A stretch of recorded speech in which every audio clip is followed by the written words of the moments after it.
Okay, let's try this again. Welcome, everyone. Thank you for joining us for our art symposium today. Today is actually Rome's birthday, so they are celebrating 2,773 years of being Rome. So happy birthday, Rome. What a great way to honor and celebrate Rome by learning more about its rich art history. So thanks for being here. We are very lucky to have Mary Beth Looney with us, talking with us today. She is an artist, an art historian, and educator with over 25 years of experience in higher education, working as a curator and a professor of art and art history. She teaches Roman art and architecture class for DeSales University students studying in Rome for their fall term. Principally trained in painting and drawing, she has also been studying the method of intaglio printmaking here in Temple University's Rome Adult Scholars Program, and also participated in Temple's papermaking workshops with a master papermaker. Her current exhibition, Lost and Found, is currently displayed in the Mel Sembler Art Gallery at the U.S. Embassy.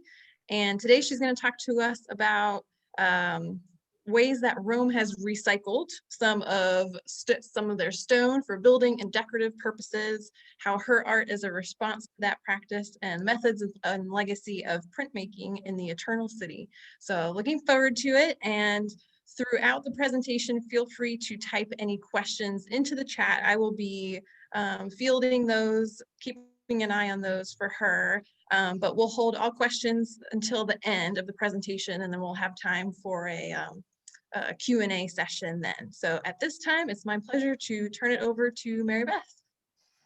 Hello. Hi, everybody. I think I'm talking to some people that are on the other side of the Atlantic. So welcome, welcome. I'm not going to spend a whole lot of time where you have to look at me. Instead, I'm going to show you images related to the presentation that Colleen so very helpfully and thoroughly explained. So I'm going to just dive in, if that's okay. I am preparing to share the screen and not show you the Zoom. That would be kind of silly, but instead, my PowerPoint presentation. And I'm going to try and slide this out of the way. Okay, so welcome to Lost, Found, and the Spoils of Rome, an art, parenthetically, history talk. And absolutely, buon compleanno Roma. I have written down that today is her 2,774th birthday, but my guess is that if we are wrong by a year or so, against all that time, it's really not that terrible.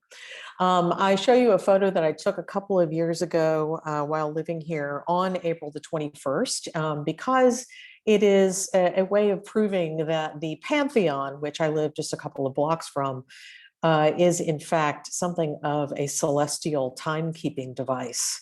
On April the 21st of every year, on Rome's birthday, if you are lucky enough to squeeze yourself in amongst the throngs of the Pantheon, you can see where the light coming in through the oculus should land directly over the main entrance or exit of the building.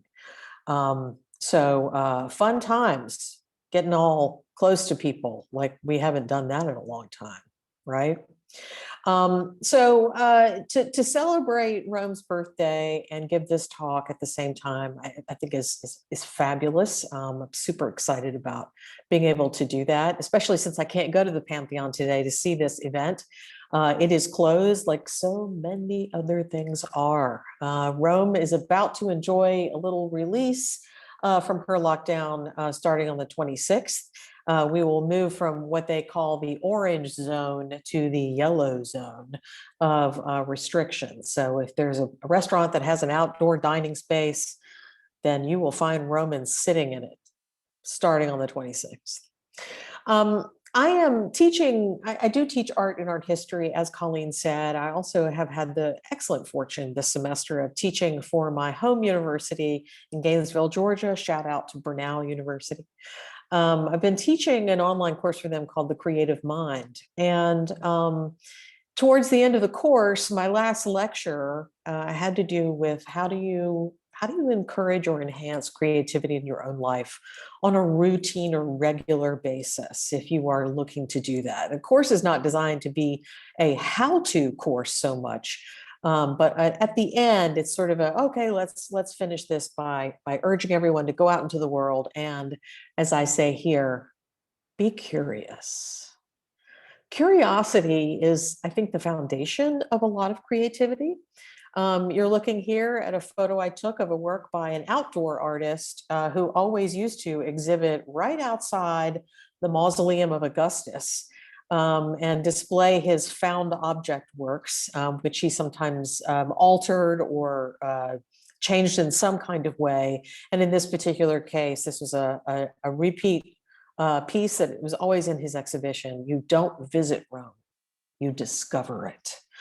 And I saw this when I first moved here and thought it was inspiring, but now ever more so, especially given what I'm about to tell you about today.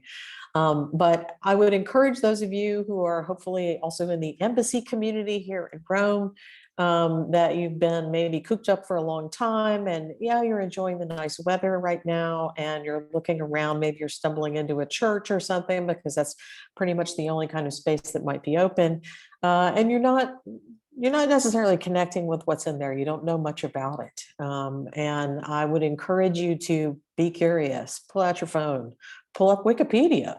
And yeah, I know I'm a professor and I just said Wikipedia in a positive way. Do it to look into seeing what you or understanding what you see. So let's discover a little bit about Rome together. And I will, next slide. Here's my plan. I'm going to talk with you about Rome and her paper, prints, and books. I'm also going to talk with you about the basics of intaglio printmaking, the process itself. My inspiration for the works in the exhibition at the Melsembler Gallery and at the United States Embassy here in Rome. And how you too can get something out of pandemicized Rome. And hopefully we'll have time for Q&A if I keep going at the clip that I'm going at now. So I launch with the first thing that makes my exhibition possible, and that's paper. I would never have been able to tell you a lot of these truths I'm about to share with you about Rome and Italy and how she has these other things that she can claim as firsts. And being the originating point for. And it turns out that Italy is the birthplace of Western paper. Who knew? Showing you on a map here on the left-hand side, there's a red dot. Hopefully you can see my little cursor circling the red dot of the town of Fabriano. And that is a great place to visit. It's a few hours train ride from Rome. You can note the proximity to Perugia and Arezzo and a couple of other nice places to visit. Rome all the way down here. You visit Fabriano to learn about papermaking. And paper begins in China as a produced item. And it begins centuries before Christ. And it is made from mulberry and other kinds of fibers that are often used in textiles. It moves to the Middle East. And then it is made with other kinds of vegetal fibers, such as hemp and flax. And then it is brought to the Mediterranean. Spain is an important locus for a lot of paper mills in the Mediterranean that are inspired by what they're learning from their neighbors in the Middle East. But it is determined that paper made from these vegetable fibers, and paper fibers are held together by a kind of glue or sizing, that the glues and sizing that were used in the Middle East were also vegetal in nature. They didn't hold up well in the rather humid climate of the Mediterranean countries. Italy, and particularly the town of Fabriano, takes it upon itself to find other ways to get pulpy fibers to adhere to one another. And in the next slide, I show you what they are. In the upper right-hand corner, you can see this gnarly looking stuff, and that is largely animal hide. The gelatin from animal hide becomes the foundation for paper that can stand up to the climate that I am sitting in, that anybody in the embassy community certainly is sitting in. And you may also be in if you are in, say, the southeastern United States. You can go to Fabriano today to see the history of paper making. There are a couple of museums located there. Fabriano is still a maker of paper. You can buy reams of copy paper here made by Fabriano. So basic, almost throwaway white copy paper. But Fabriano is also extraordinarily well known for the making of artist papers. And all of the prints that are in my exhibition are on Fabriano paper, purchased at local shops here in the city. I will go a little bit further and show just a few images for you. When I was taking a course on printmaking at Temple University, Rome, shout out to anybody from TUR who happens to be on this as well. We went to the town of Fabriano. This is how I learned about all of this. And this was about getting art students at TUR for the term to get more in touch with the foundations of paper and how Italy has this extraordinarily foundational role in it. And so you visit the museum that Fabriano has set up, and you can wander a hall like you see here on the upper left of coiled cylinders of a fine mesh screening. And this is, I'm going to show you the process of paper making very shortly. But these are watermarks. And you're looking here in the center at a now retired cylinder for the printing of Indian rupees. So a lot of currency used to be printed here. And in fact, I think countries do still consult with makers in Fabriano about the security, which is what a watermark really does for you. I'll go backwards just a second and show you on the lower right-hand side here is a Fabriano watermark. You only see watermarks in paper by virtue of holding the paper up to the light. The watermark itself is made by, and I'll go back again, it is made by a twisted kind of wire formed into letters, an image, a shape, that then impedes the thickness of the paper when it is made, and therefore changes the thickness of the paper. So you can see an example there in the center of a unicorn. How sweet. Thought I'd make at least one person smile today. But you're looking here at two other of those twisted wire watermark, I'll say tools. That were located in the museum space that I managed to get images of. The quintessential image here of Rome with the she-wolf and the twins Romulus and Remus. And then, of course, a Fabriano one there on the right-hand side. So you can hold up currency today and often see watermarks in that currency. These are great ways to establish a degree of security about the paper and also a degree of authenticity about the paper. If you look at any of my prints in the exhibition, you may see, if you look carefully and squint, you might be able to see that watermark somewhere on the paper, but it would be infinitely easier if you could take the paper out of the frame, hold it up to the light and see it that way. So it is an image, it is in a way kind of secretly embedded into paper. So the basic paper making process. Colleen mentioned that I had taken a workshop with a master paper maker, also an instructor at Temple University, Rome, Roberto Manino, a fine man who is happy to stage workshops as well as teach college students in regular classes about the fine art of paper making. And a couple of video excerpts, very short ones here, to show you the basic process of paper making if you are not familiar with it. Before I start this one on the left, I'll just say that in this large tub that Professore is standing next to or in front of is a vat. There's water and paper fiber and pulp located there. In this case, it's black. And so he has scooped his frame that he has there in his hands into the water and scooped up a fair amount of that paper fiber. And He then shakes the frame,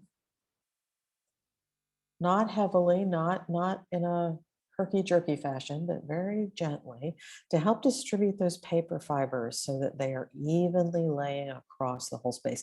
There is mesh underneath that paper pulp. So he has stopped because it was a very thick pulp that he had set out there.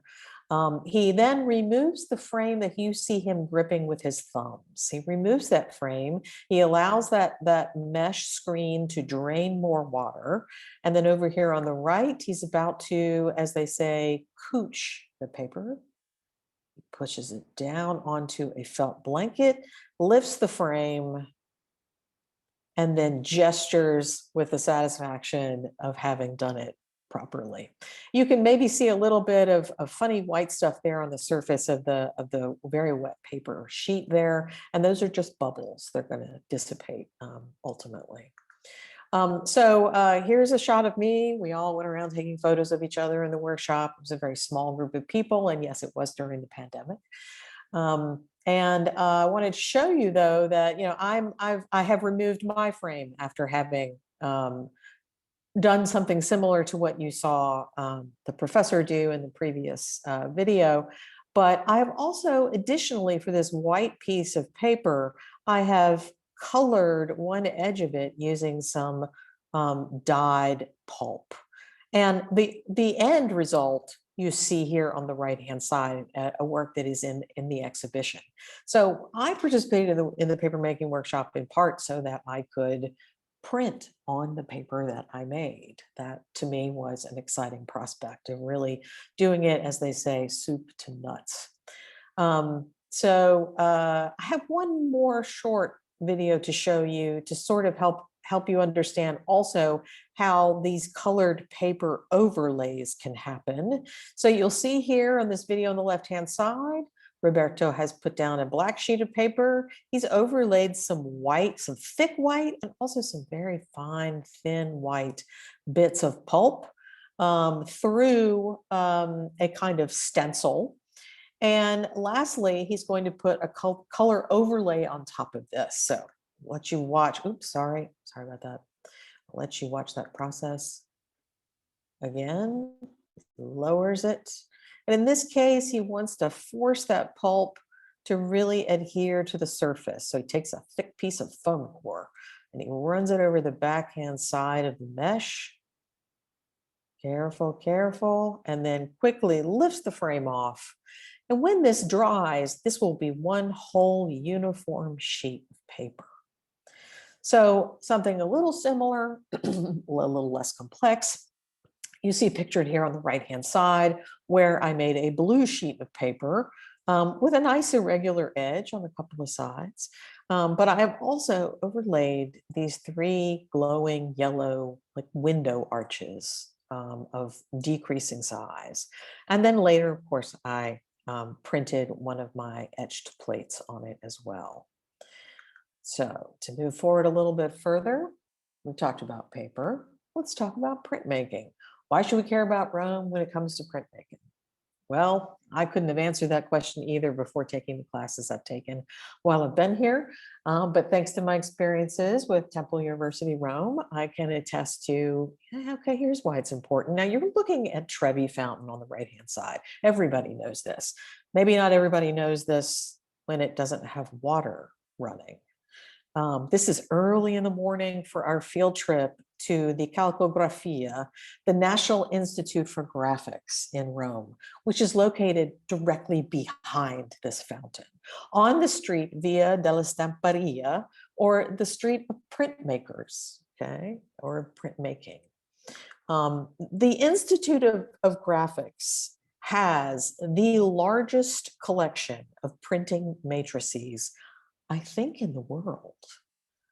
And by matrices, we mean plates. There are also, it's like over 40,000 prints, over 23,000 plates, and I think not quite 20,000 artist drawings, like preparatory drawings.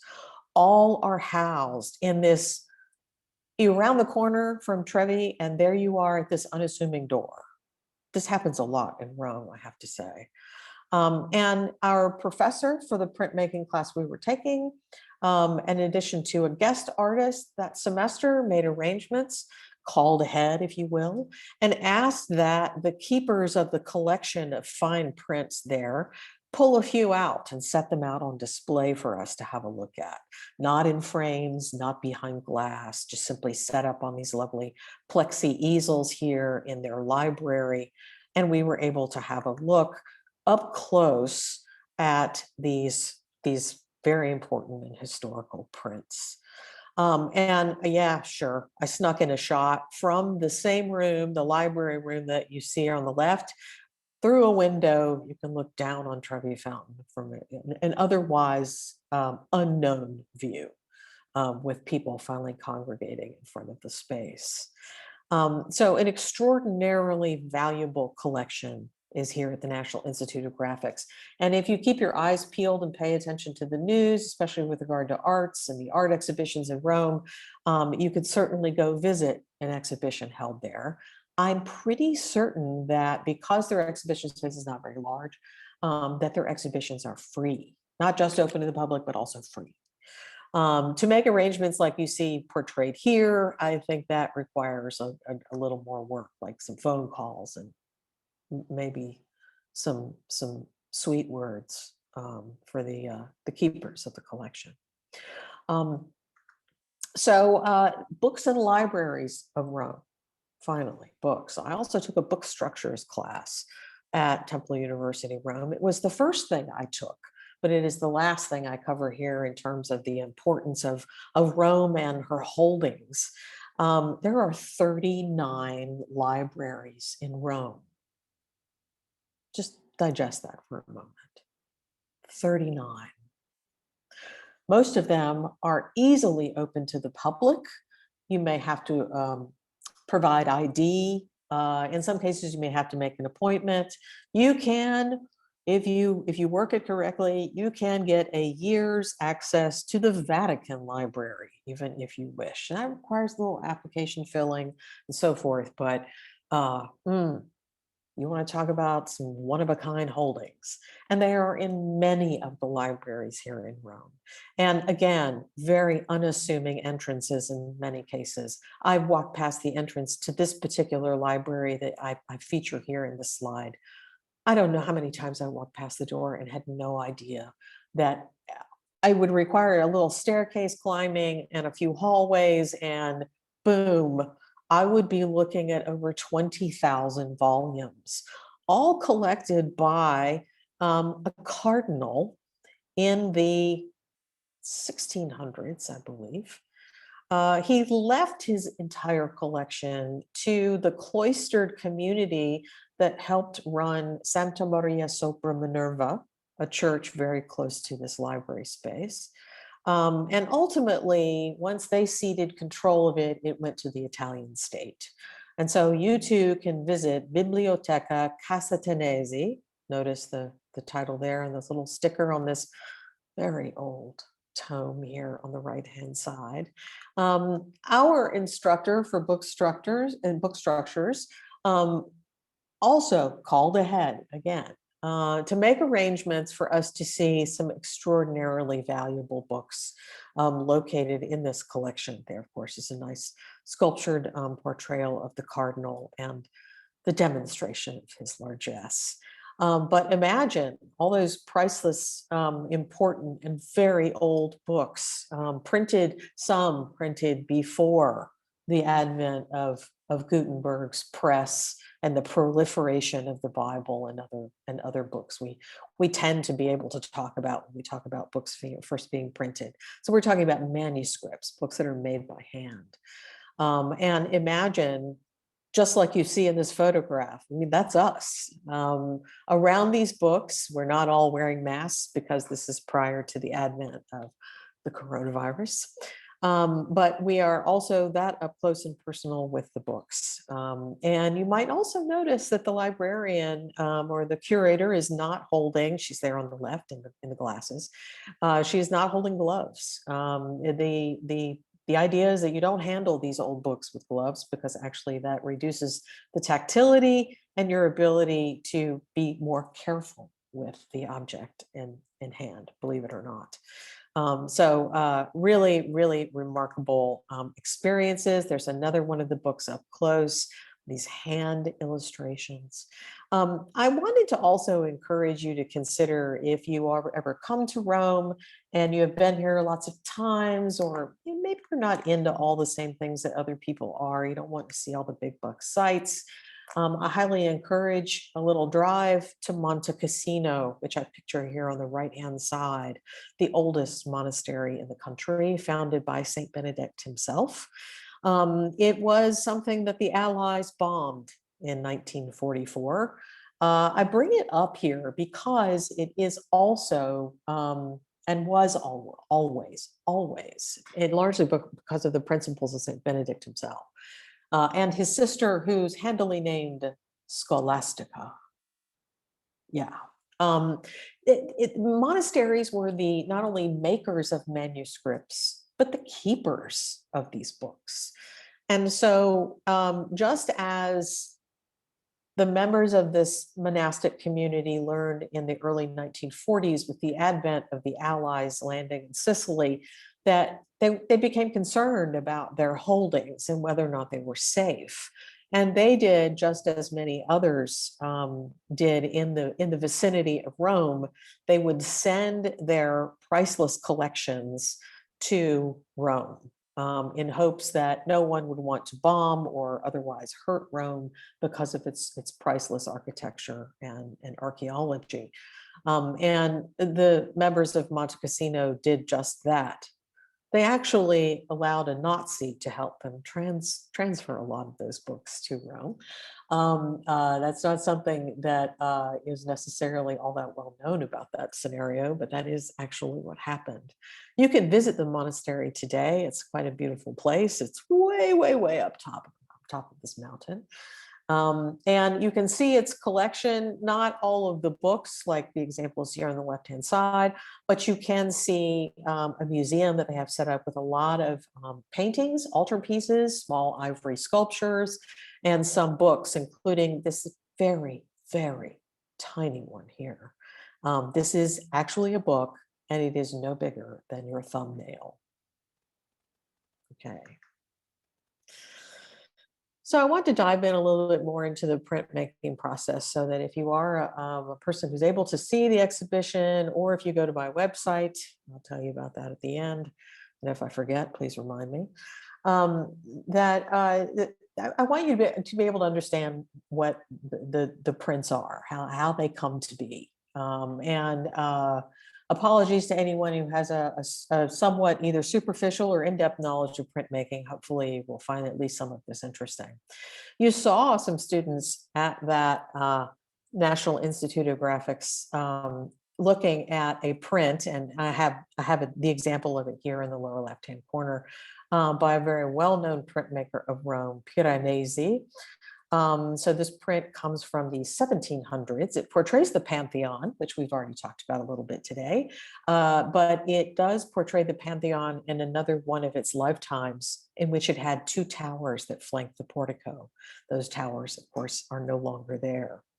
On the upper left, you see a photograph actually of a print that I took when I went to see the Rembrandt exhibition at the Rijksmuseum in Amsterdam a couple of years ago for my springtime birthday. The Rijksmuseum had been closed for several years due to renovations, and unforeseen encounters with asbestos kept it closed for a long time. And so the celebration to open the Rijksmuseum in full was about pulling all of the Rembrandts, and I think that was the exhibition title, All the Rembrandts, and all of his prints particularly. And they were exhibited with no glass in front of them. So there was nothing impeding our view of these beautiful etchings by Rembrandt, a very well-known printmaker of the 1600s, the Netherlands. Another photograph I took from that exhibition is one of his print matrices. I'm going to cover the vocabulary with you just shortly, but a metal plate, a copper plate here on the left-hand side, the actual print made from that plate, and then some of the tools that he might have used. And it's very heartening to know that the tools for printmaking really have gone unchanged for a long, long time. intaglio printing.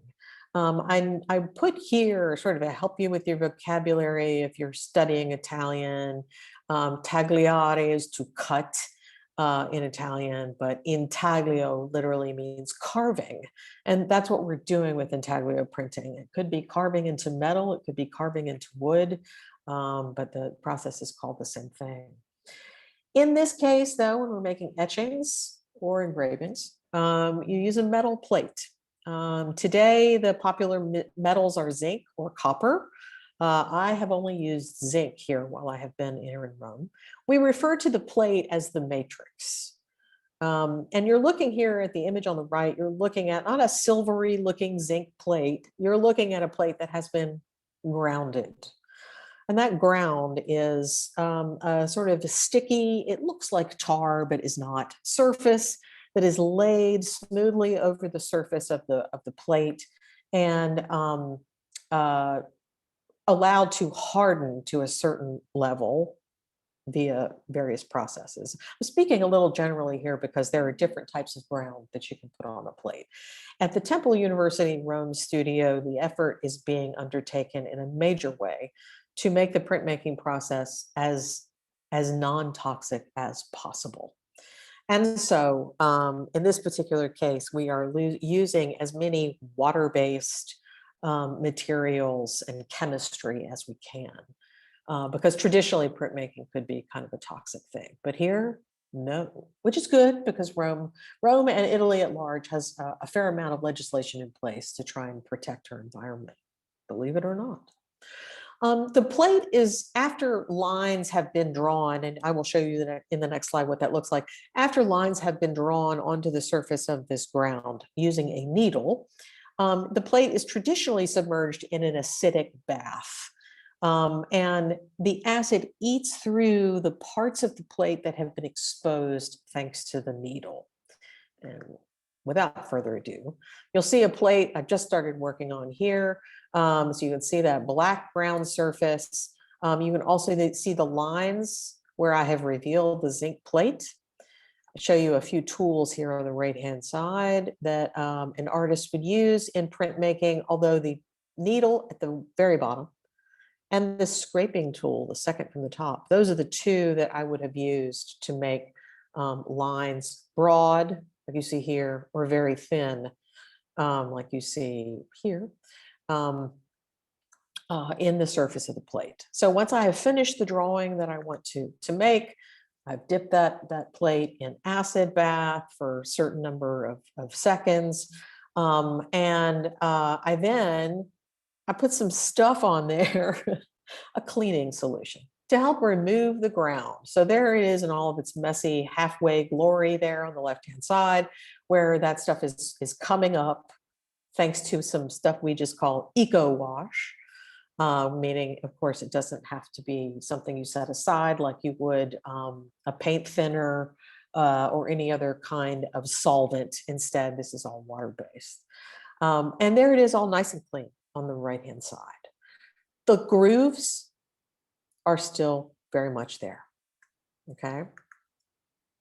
So I'm going to take you into the printmaking studio with me so you can see a little bit of how it works when you're actually working with a plate that has already has an image put into it or onto it. And I'll be working with the press that's here in the far center, but both of them are similar. They are both known as etching presses, although they can be used for other printmaking processes as well. The first thing I do with my gloved hands, even though I'm using water-based ink, it's not toxic, but it's a way to keep things clean. There are reasons to want to keep your hands clean beyond just wanting to keep your hands clean when it comes to printmaking, because you have to handle some things that you don't want to get yucky. So I am taking a stiff, like cardboard, and I'm carding the ink onto the plate.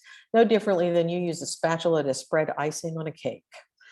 Anybody who's listening to this and is a former student of mine knows that I am super fond of food references. They tend to be things people can identify with, and they get the analogy.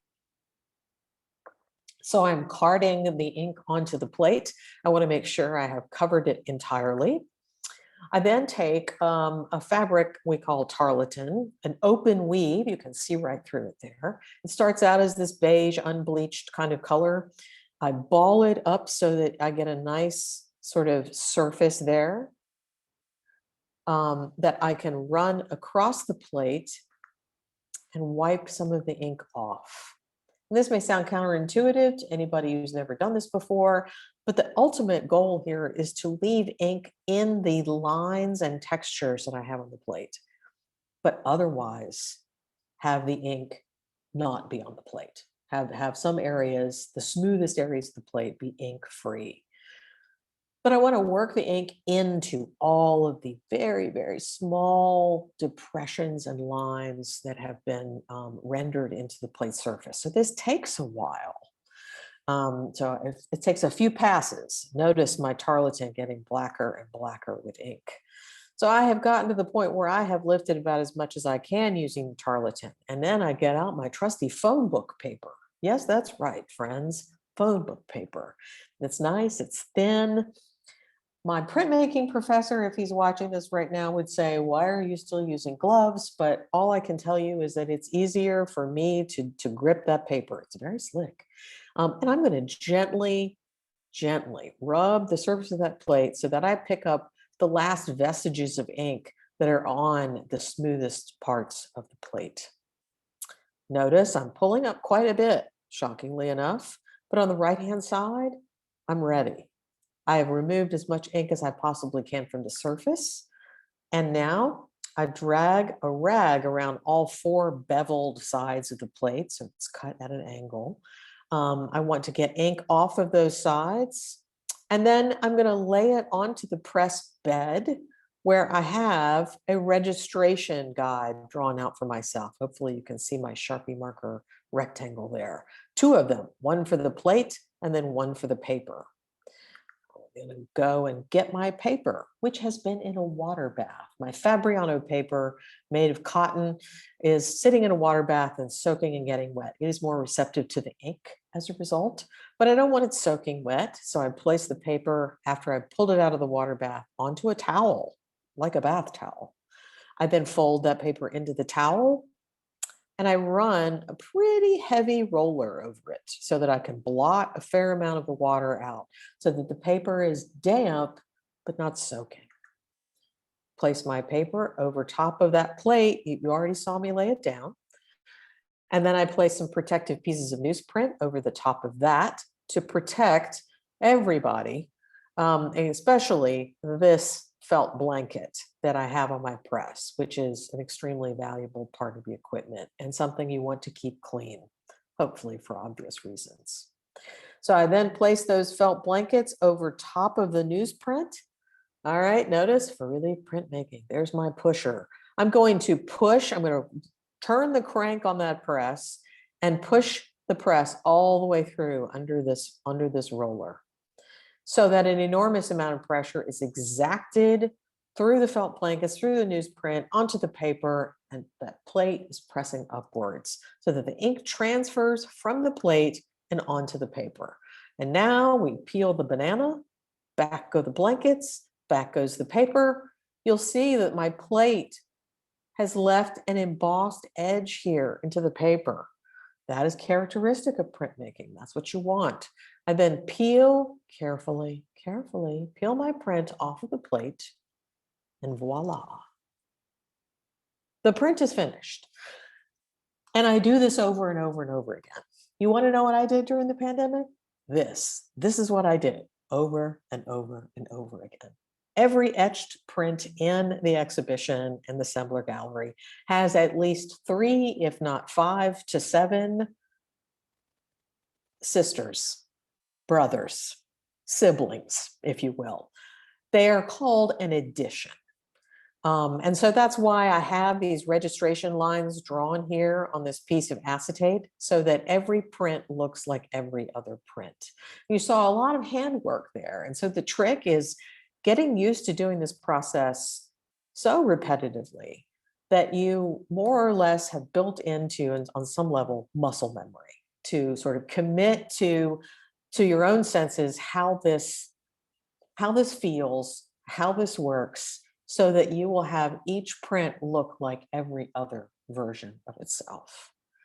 And the edition number You can look in the exhibition. The edition number is something that you will see as a fraction in the lower left-hand corner underneath the image of the print. My signature's on the right, the title's in the middle, and the edition is on the left. So 1 out of 5, that's the first print out of 5. So there are five in existence that look just like each other. 4 are still available if anybody happens to want one. Okay, so the last few minutes I will spend talking to you about my inspiration for the work. And I have to say, I mean, I've been here in Rome since the summer of 2016. And my neighborhood is in the Centro Storico, as they say. I'm in the historic center. We live 2 blocks from the Pantheon and approximately 200 meters from Bernini's Fountain of the Four Rivers in Piazza Navona. And that sounds great unless you're considering tourists, but they haven't been here for a while. So in my time in the Centro Storico, what I have come to observe is that there are these marble fragments everywhere. And as actually my printmaking instructor said when I first started to talk about these, he said, it's almost like somebody found something that they dug up out of their garden and they stuck on a wall with chewing gum. That sounds highly irreverent, but honestly, the way some of these look, the way they're placed, the irreverence is perfectly appropriate, honestly. And the first thing that I kept coming in contact with every time I went to see my butcher was this particular lovely sow here on the left, the scrofa. And the inscription below tells you that she was once part of a fountain that was in that location, in questo luogo. But she now just sits on a wall on a street that is named for her, Via della Scrofa. She's about waist high, so every time I go by, I can pat her flank. This fragment is literally carved into these stones. Maybe you've taken a tour of Trastevere or the Ghetto or the Tiber Island, most specifically. This is located on the Tiber Island. It is something that helps us remember that the Tiber Island has always been dedicated to the practice of healing and medicine. It has a hospital on it even today. But in the ancient version of Rome, this island was still dedicated to that. So you may see the caducus, the snake wrapped around the pole of a medical symbol there. This is the other one that I kept encountering in my neighborhood, very close to San Andrea della Valle, the domed church that rivals St. Peter's in size. It's not quite as large or tall, but very close. And that is this little relief, and literally looks like it's been stuck with chewing gum to the pinnacle of a doorway that you see pictured there on the right. For scale, there you can see the window just above. And on the left, I shot it in better lighting conditions, not such harsh sunlight, so maybe I could see some better detail. I think this is Hercules, who plays a large role in the mythology of the founding of Rome, actually. And yeah, Greek, sure, but still, we have to remember Aeneas and the founding of Rome as well. We're going to get to that. So I kept seeing these things just in my walks, not always to go do something or see something, but sometimes wandering. And I highly advocate wandering, highly advocate wandering. I cannot begin to describe the amusement there is at walking through the same parts of this part of the city every day or close to every day and still seeing something new. So here, I think another Hercules, very close to the cat shelter at toward Argentina. And on the right-hand side, this bizarre relief that is located on Via Canova, on a building where Antonio Canova once worked in a studio, the famous sculptor. And I know I cannot explain why these sea serpent-like forms actually had the heads of sheep or rams, maybe? Wild. These fragments are located everywhere, and a trained eye, and my eye is trained only by virtue of experience, I have to tell you, I'm not an archaeologist. But seeing these things, you start to notice them. Notice here on the left-hand side in Trastevere, this lovely old door, this bizarre marble fragment inserted here into the frame. Other parts, small pieces. Also in cloisters of churches, you see a lot of these unearthed and then stuck on a wall. Here in the ghetto, this lovely building dedicated to American studies, actually. The whole courtyard is done quite artfully with a lot of these reliefs. And some of these are from old Roman sarcophagi, statuary, but additional, even more fragmented fragments are there. If you go across the bridge to Tiber Island, you might be looking over to see the water and, oh, look how brown the Tiber is today. But look up. Notice where I'm circling. Hopefully you can see me circling. Just to the right of the first window of the tall building on the left, a little white spot that actually inserted into the masonry. Notice in the middle, smaller, a larger, detail, and then even bigger. It's the head of a Roman woman, practically hidden. I mentioned the word spoils in the title of this talk. I don't want to ignore that. And I thought I should go to Santa Maria in Trastevere, the church that a lot of people argue is the first church ever dedicated to Mary in Rome. Of course, a lot of people also feel that Santa Maria Maggiore is actually the winner of that title, but it is something that we can't completely decide on here. Santa Maria in Trastevere is a lovely old neighborhood church for a lot of people, but it is an extraordinary layer cake of old and newer layers. And so I'm going to take you into Santa Maria in Trastevere. Here you have the big money shot of the whole interior, but what I really want to draw to your attention are her columns.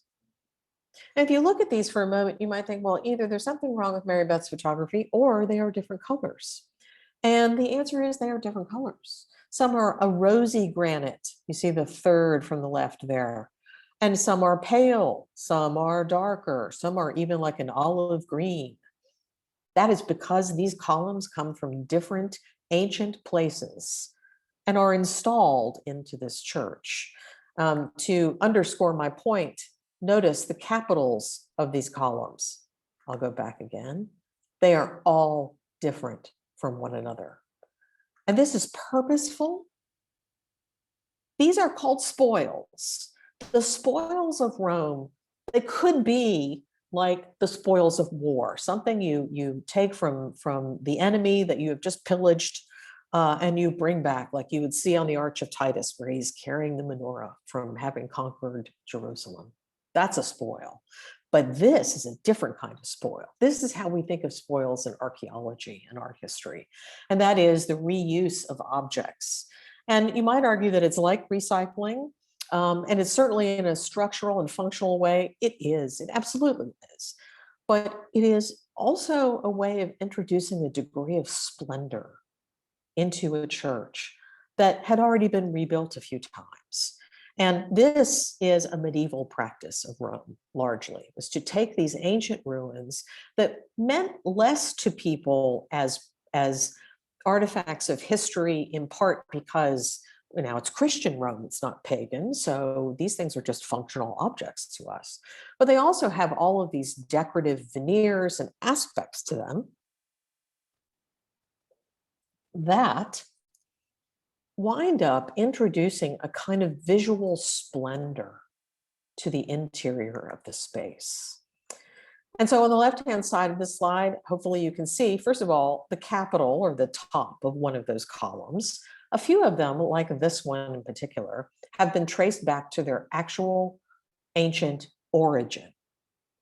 This column capital, probably the column itself, came from the baths of Caracalla. And there are approximately, I think, 3 of those in Santa Maria in Trastevere. So not even a matching pair, but 3 inexplicably, that are included in the church. And we know this in part thanks to written descriptions of what these columns would have looked like, including, you can see there, kind of small, but still in existence, the head of probably a deity, a Roman deity.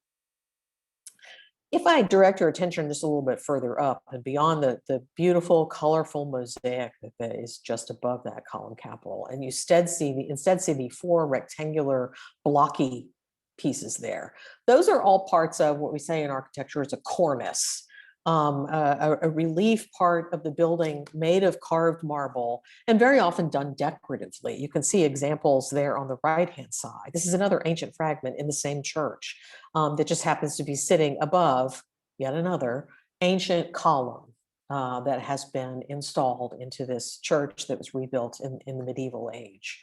The cornice fragments you see on the left-hand side, they're purposely broken into these little bitty blocky segments and alternated in the church. Let me take you back. You can see them here running all the way down the length of the church. Those are all spoils. They don't match and they don't have to. So the business of spoils can be taken outside of the church and you can find it in some bizarre places. Look at this. It looks like a garage door to most of us, especially American viewers. You know, the retractable door here, nothing special. I walk past this to go to my fishmonger all the time. The upper right-hand side, wait a minute, notice. Look there on the lower right. I've taken you in as close as I can get. That's an architectural fragment from an ancient building that someone has recycled and repurposed as the lintel or the horizontal part of this doorway of this space. I'm walking through another part of the neighborhood and I'm looking at this lovely, looks like a new to me, door. And whoa, what's with the door jamb here? And what is with these holes? That is probably an ancient fragment. From what? I have no idea. These things are everywhere. And I responded initially in my printmaking class to just replicating these things, to simply drawing images of them. So there's my scrofa in reverse on the left-hand side, printed in kind of an ochre colored ink. And here's a woodcut. Sorry, I don't have the time to go into that type of thing with you here today, but also of another fragment. And again, other things. Also, just the images themselves. Upon further work, though, I began to think about the experience, really. The experience of seeing these things and how I find them and how I experience Rome. The walking on the cobblestone streets, the seeing them under arches, or in this case on the left-hand side, seeing this fantastic marble relief over top a map of the neighborhood I'm in. You can see the Tiber River right there on the left-hand side. And there's Our Lady's head from the island of the Tiber. So I started thinking about other means of making imagery on the metal plates so that I could get things in silhouette, like the umbrella pines, along with that snake from the Tiber Island. There is in silhouette back here on the left-hand side, there is a little bit of St. Peter's and the bridge. And I started lifting elements of relief from even something like the Pantheon. You have to walk around the back of it to see the parts of marble that still adhere to the surface of the building and the wonderful fine carving that is there. But if you look for it, you can find it. The archways, the Roman arches, sometimes not regular, sometimes lopsided. The converging vertiginous angles of the street blocks. Being out at night, which is infinitely more pleasurable in about 2 months' time when it gets super hot, super humid. There's the guy riding on the backs of the sea sheep. I'm not sure. Overlaid with an inscription someone put up to commemorate the flooding of the Tiber. Printing on handmade paper. Trying to keep an eye on my time. Monoprints here, I also generated in my printmaking class. I used text and overlaid images that were meant to sort of allude to that experience, again, of walking in the streets through these arches, these fragments of buildings, and the steamy quality of the air. Inexplicable views and inexplicable images, a woman with tree branches growing out of her arms and fingers. It looks like she has a feathered headdress. I have no idea what some of these things are. I cannot claim to know. And I also am struggling to get to the bottom of it in terms of, say, academic research about these things. Finally, I conclude with the big print of the pandemic. As with the rest of you, everything came to a grinding halt in March of last year. I was in the middle of a printmaking class.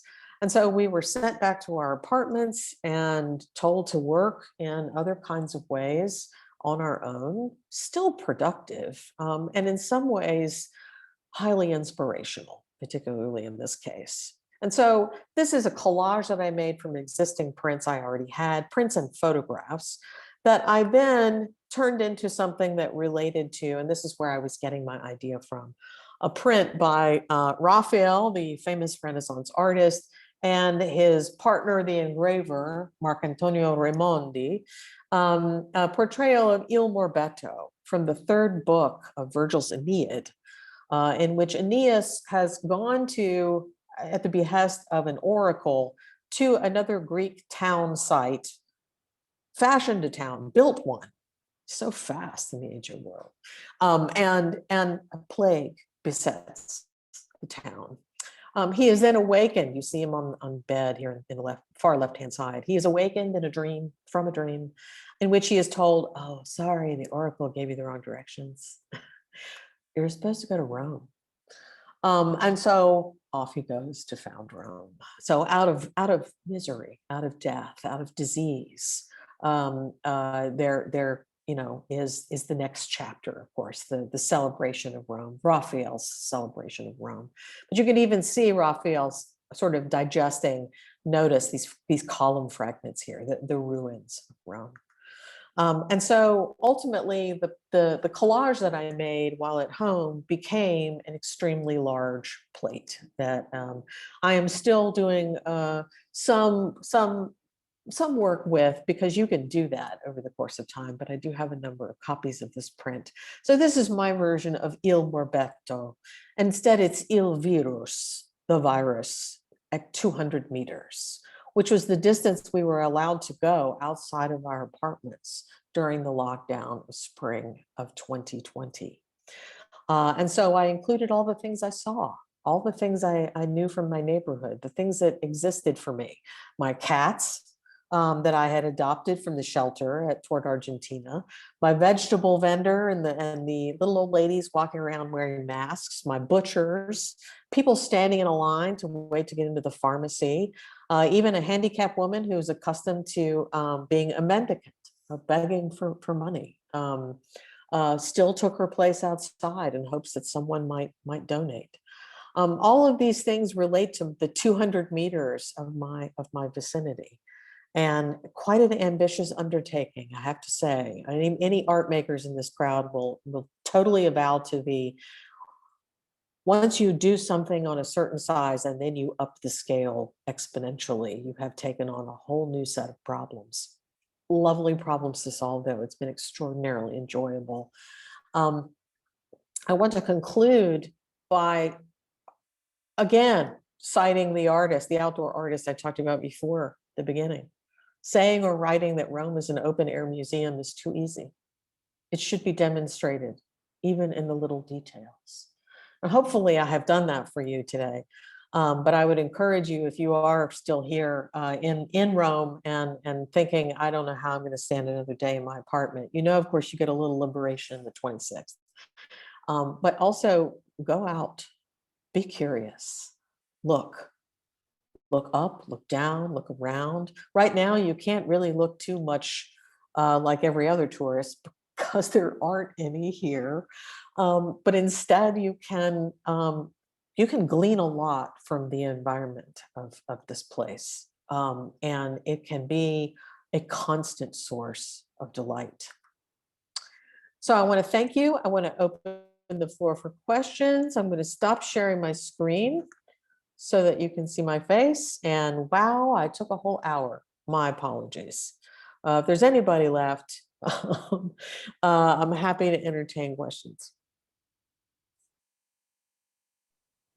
Anyone? Oh, someone has to go to the dentist. Okay. So, I have a question. okay, Allison, let me have it. So with your homemade papers that you're making and you're printing on, is there any special considerations that you have to take with the water baths when you're doing the intaglio? Are they just really as sturdy as, as purchased paper? Relatively sturdy. Okay. It depends. I actually learned from, because the paper maker actually said, I've got all this pulp, I have to use it.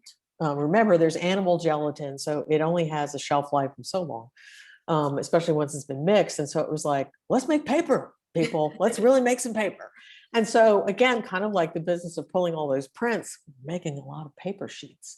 And so you start to get a feel for when you've made something that's too fragile to pull a print on versus something that's really thick enough to. But the trick is, I discovered some of the prints I made, it just didn't work. The fine lines of the etching did not appear on that textural paper surface. Sometimes it worked, sometimes it didn't work.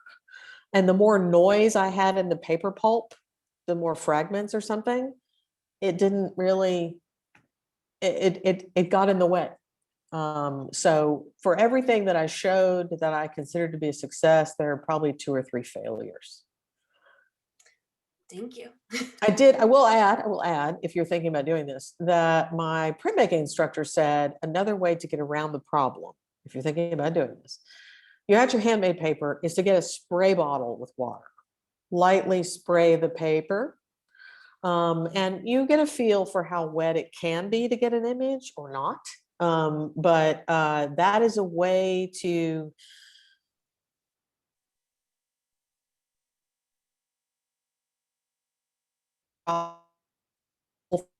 material. Does that make sense? Yeah, that makes Oh, you're sense. frozen. Okay. Yeah, there you are. Okay. Anyone else? I'm gonna look at the chat. Oh, everybody's saying, oh, the cavallo piece. Where did I get the inspiration for the cavallo, the horse? That is actually a piece that is attached to the side of the same building occupied by Antonio Canova. It is on the street now called Via Antonio Canova. It is located near Via Ripetta. It's on my walk to the Mausoleum of Augustus, which everybody is going to right now because they've just now opened it up for tourism after, I don't know when it was actually ever open. So it's a big deal. But you can't miss the building because it is covered in these marble fragments. And one of them is that gorgeous horse that is, and that's another thing I didn't really expose in my talk, is that some of the carvings of the fragments they look like they were done by somebody who wasn't trained necessarily as well as someone else. And so they are of varying quality. And it excites my imagination to think about having the really good stuff, the really well, finely carved things up near things that are not so well carved. And thinking that some point at a long time ago, that there would have been this rich array of quality in terms of the art that people saw in and on buildings. Anything else? Any other? Let's see. The last 5 minutes are great. How long does it take for the ink to dry? Does it dry as you're cleaning off the extra ink on the plate? If you're talking about the ink on the paper, the ink will dry as the paper dries. It is a water-based ink that it is viscous. It is oily feeling, but it is still something that you can clean your hands and your tools and everything else with soap and water, which is really tremendous. The maker's name is Cranfield, and that should sound English to you. And so the ink itself on the plate will remain wet for a fair amount of time. If I have to interrupt my printmaking for the day and I still have ink that's out that I haven't used yet, I will wrap it up in foil, tent some foil over it, and then set it aside. And I think it'll stay wet for a fair amount of time. It does dry out eventually on its own. But once the paper is dry, the ink is pretty much on there and it's good to go. Anything else? I'm looking at the chat. Anyone? No. Okay. Well, I want to thank those of you who came and have been able to stay. I again want to underscore that if you are here in Rome and you go back through the exhibition, hopefully you have the chance to. I know there's a lot of teleworkers out there. So if you have a chance to go to the Sembler building and see the exhibition, you can shoot me an email. You can pick up my business card and contact me and check my website there. It's marybethlooney.com, so it's not very hard to find. And you can also message me that way if you have any inquiries about any of the works in the show that look like they're sold, because my guess is there's another copy waiting for you if you want one. Shameless plug. Well, I'll just jump in and say thank you very much for your expertise and for sharing all that with us. And thank you for everyone for joining us. Now you know where to reach Mary Beth if you have more questions. And like she said, if you haven't had a chance to, if you are able to visit her exhibition, I highly recommend it. And again, if you have any questions about maybe there might be another sibling print available, you can contact ACA as well for more information on that.